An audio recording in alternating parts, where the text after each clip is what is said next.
안녕하십니까. 전자출판실무와 저작권 강의를 맡고 있는 김기태 교수입니다. 이 시간부터는 저작권 법을 중심으로 거기서 다루고 있는 저작권에 관한 구체적인 내용을 살펴보도록 하겠습니다. 오늘 이 시간에는 주로 총칙에 해당되는 부분들을 살펴볼 텐데요. 저작권법을 제정한 목적을 비롯해서 저작권을 보호하는 이유, 그리고 저작권법에 의해서 보호되는 권리에는 어떤 것들이 있는지, 마지막으로는 외국인의 저작물은 어떤 기준으로 보호하는지, 이런 것들에 대해서 말씀을 드리고자 합니다. 저작권법을 제정한 목적은 굳이 말씀드리지 않더라도 이제는 다 이해하셨을 줄로 믿습니다. 이렇게 예를 들어보겠습니다. 저작권을 보호하지 않는다면 누구든지 어떤 저작물이든지 마음대로 이용할 수 있어서 매우 편리할 텐데 왜 그것을 법으로 만들어 놔서 우리를 힘들게 하는 걸까? 이런 생각을 하는 분들이 있을 텐데요. 바꾸어서 생각을 해보겠습니다. 만약에 누군가가 내가 애써서 만들어 놓은 창작물을 내 허락 없이 마음대로 가져다 쓴다면 그때 내 기분은 어떨까요? 창작을 해본 사람들은요, 그 과정의 고단함을 잘 알고 있습니다. 시 한 편을 쓰는 일이, 소설 한 편을 쓰는 일이, 또는 음악 한 편을 작사, 작곡하는 일이, 영화를 한 편 만들어내는 일이, 그리고 드라마를 한 편 제작하는 일이 얼마나 힘든 것인지는 직접 해보지 않은 사람은 절대로 알 수가 없는 거죠. 그래서 이용을 하는 사람들은 이용 과정의 불편함을 호소할지 모르지만 창작 행위를 직접 수행한 사람들은요, 자기 권리의 소중함을 매우 뼈저리게 느낄 수밖에 없는 겁니다.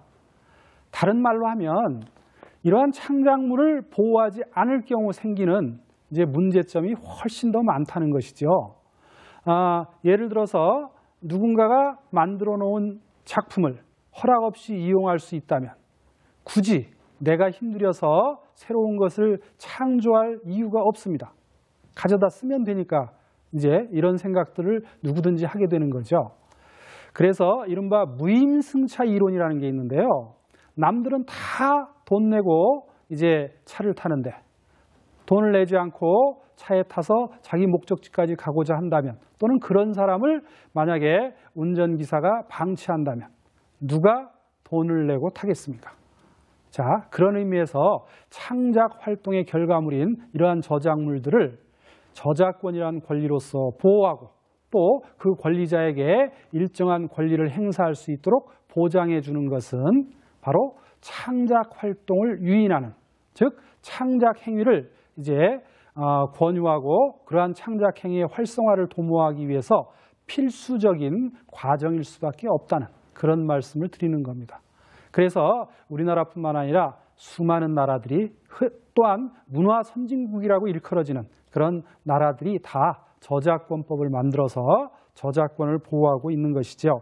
그래서 우리나라 저작권법 제1조에서는 이제 저작권법을 만든 목적에 대해서 이렇게 얘기를 하고 있습니다.